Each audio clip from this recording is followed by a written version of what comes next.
Fool me once, fool me twice. When you're hiding things, might as well be lies. Can you ever get it right?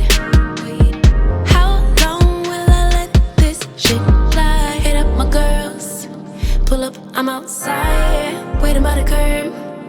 Too upset to drive you, getting on my nerves. We gon' get lit on this ride. I look too damn good to fight. Don't expect me to come home tonight. Don't worry about me, see you in the morning. Hey babes, so welcome back to another video, you guys. Hold on. Okay. Oh yeah. Okay. Hey babes, welcome back to another video. If you are new, welcome to Not Just Mommy Time. I am glad to have you here. If you are a oldie but goodie, welcome back. Rocking with me through my ups and downs on YouTube and my inconsistency and all that. Thank you. I appreciate you. So in today's video, you guys, we're going to be talking about how I cope with going through an ectopic. Okay, I'm back. So we're going to talk about how I coped with going through an ectopic pregnancy and how I'm doing now. Being that, you know, now it's August, it's been some time. So I kind of just want to, since I can't bring myself to make the initial video, I kind of want to talk to you guys about just how I coped with it and how I got through it.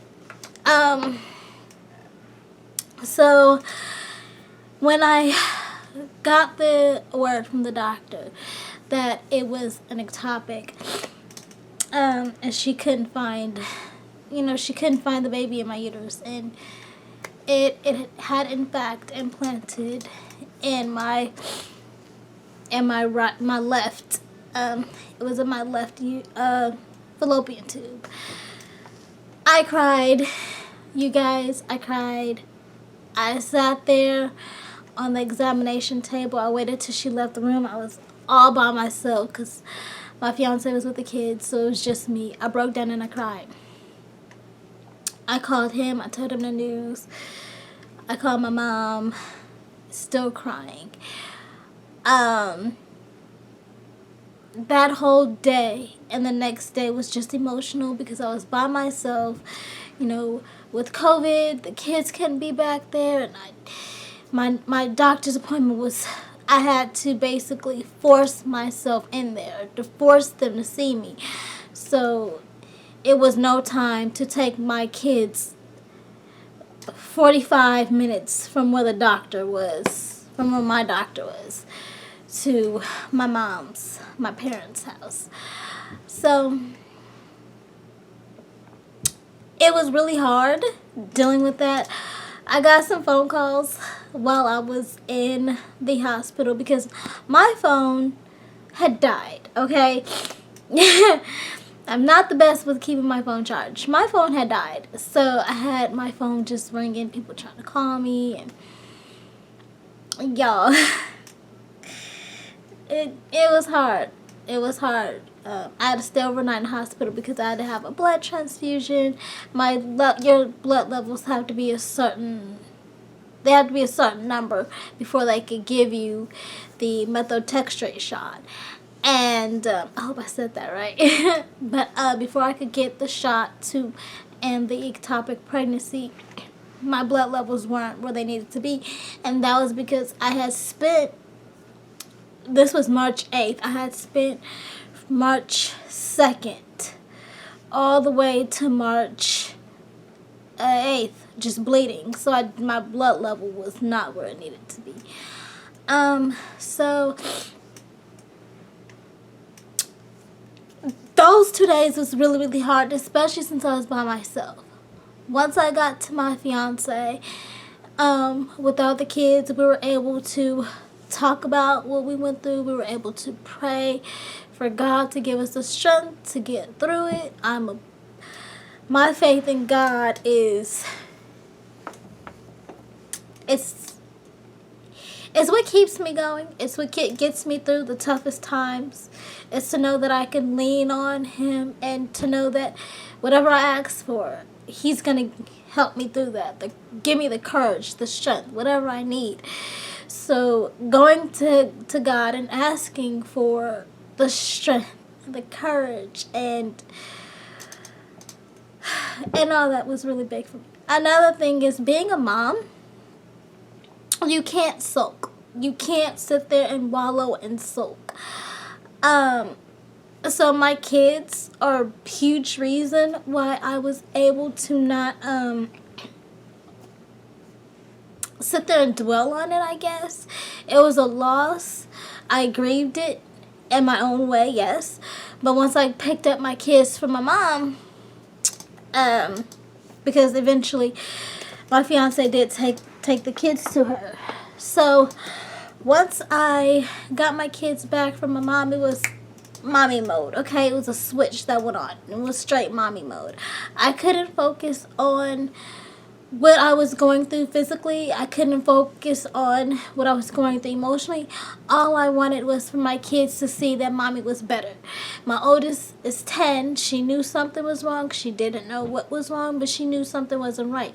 I didn't want her to get that energy like, mommy's dying. You know what I mean? Like, she knew I was having some medical problems, but I didn't want her to think that it was to the point where it was so severe. My other babies, they did not know what was going on. You know, they're just, at this point, they're 3 and 1 and something months. So they're not paying no attention to me when I'm going through. But my oldest is very observant. So me just not wanting her to see or overhear anything, I kept everything bottled in. At this point, we was homeschooling, so because of all my problems, by the time she got back, she was so behind. I had to just sign her out of virtual and put her in school, which I didn't want to do, but because she wasn't at home to get her work in and because I was sick, she was so far behind, it would have been a lot for me to get her caught up. So I sent her back to school so that they could get her caught up and she'd be okay.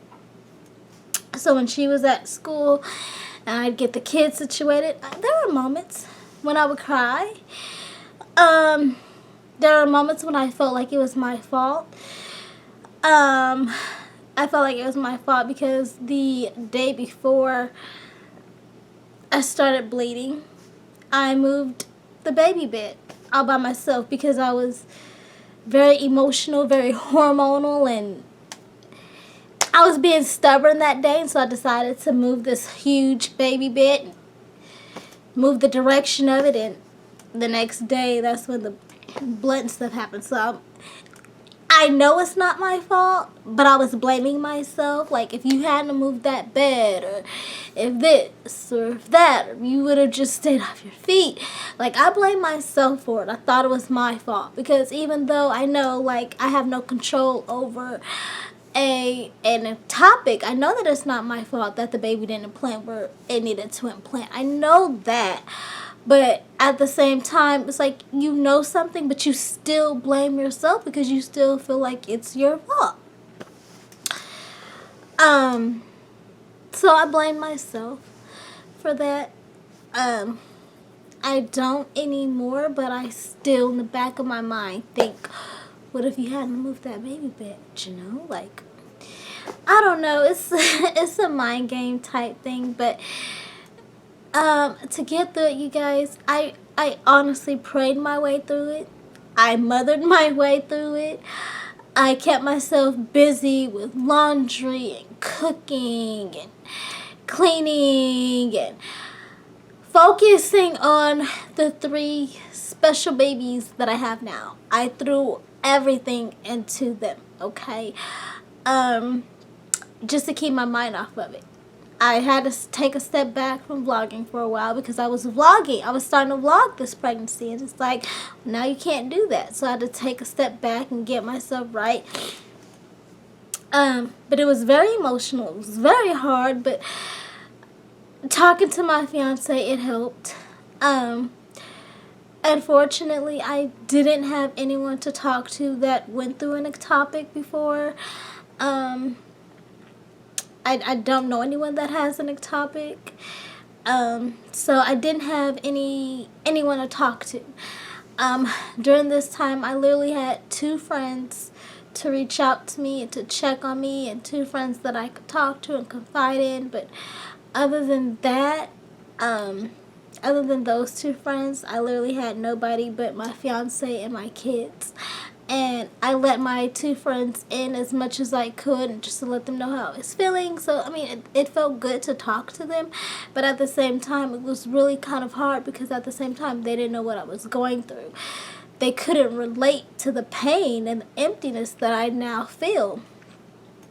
But talking to my fiance and us praying through everything, and me understanding and knowing he didn't blame me for it. Even though it's no one to blame. It just happens.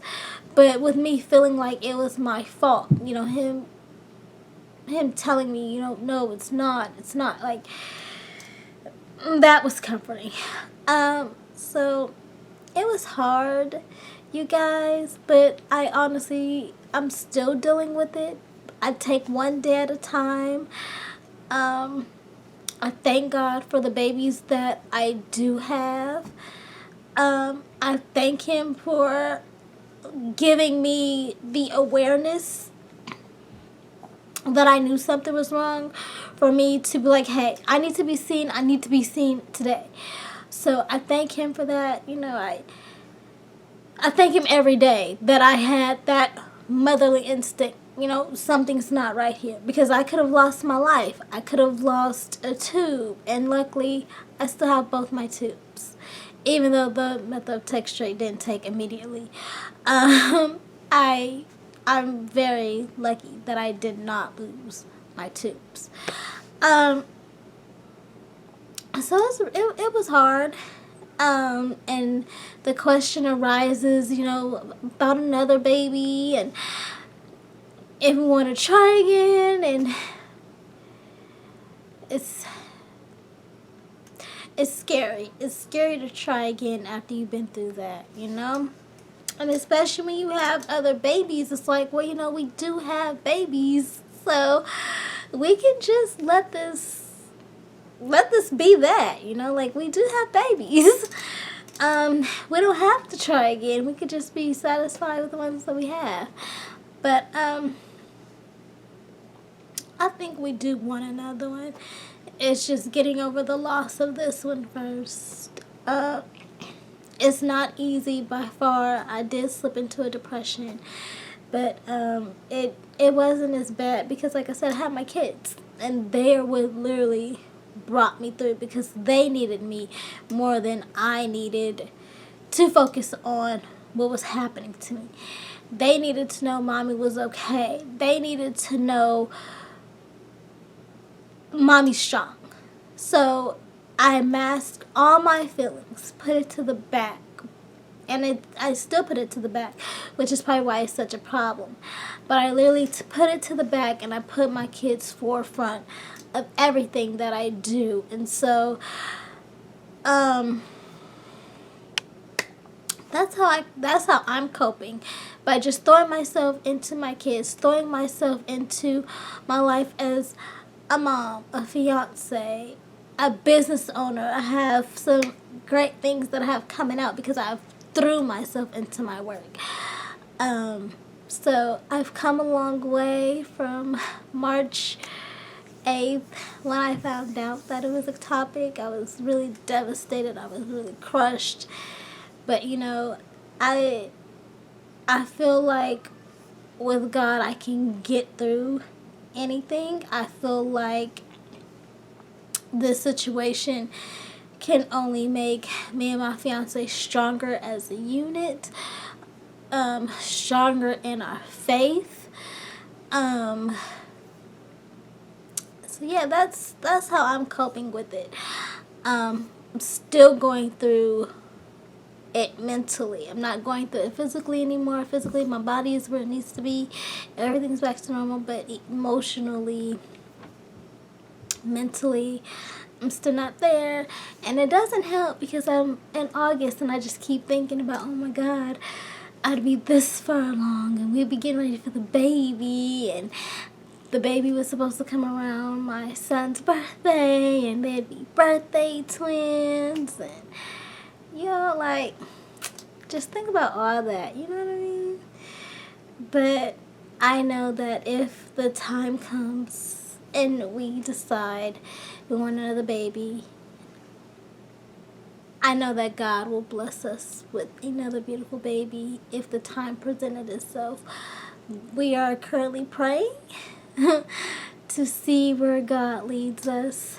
I would love another baby. I love babies. But right now, just focusing on the ones that I do have. Making sure that they're taken care of. Making sure that they want for nothing emotionally, physically. Making sure that they all know that mommy is here for them. So that's how I'm coping. I'm okay. Just taking one step at a time. Taking it day by day, minute by minute, hour by hour. You know, just baby steps until I am okay, or I've come to terms with the fact of what happened to me. I'm just taking it one step at a time, guys. Just one climb at a time. But my kids do keep me grounded. My faith keeps me sane. My fiance has been an amazing support system. So that is how I'm coping. If you guys want any more videos on this ectopic pregnancy topic or any other topics, please let me know down in the comments below. I do plan to talk more about my ectopic pregnancy just because I know that there's not a lot of information out there. I know a lot of women, when they're going through an ectopic, they don't know that they're going through an ectopic. So I do plan to do maybe a series or something. Talking about just ectopic awareness, maybe, just so other women become aware, because not every woman sees what I see and immediate thought, oh, it's a problem, because sometimes bleeding is normal while pregnant. Not every woman stops bleeding while she's pregnant. And the way that I bled, a lot of people sometimes don't find that alarming. Some people are used to having multiple bleedings back to back and all that there, and they don't ever go get checked out until it's like way too late. So let me know if you guys are interested in learning more about ectopic pregnancies, not just mine in general, but just anything that you want to know. If you have any questions down below, please leave them. I would love to answer any of your questions as best as I can. If you have not subscribed already, please go ahead and subscribe. I'm trying to get us to 1,000 subscribers. I have been on YouTube, I think almost 3 years now, I want to say. I think my first video came out in 2017, 2018, one of them. But I haven't been as consistent as I want to be, but I'm trying to get there. So I would love it if you guys could subscribe to get us to 1,000 subscribers. I am having a huge giveaway. For when I hit 1,000 subscribers, I will be doing a video soon on what you guys will be getting. I'm a business owner, so you guys are going to have beautiful items by Blessed Mama Beauty. I am not sure what all I'm going to give you guys yet, but it's going to be a really nice package. I got some good things. Got some nice things. I'm actually going to be bringing lip gloss back. I kind of took that away for a little while, but I'm going to bring that back. Lip scrubs, probably be bringing those back too. So I got some things. I'm working for over here, okay? I'm working.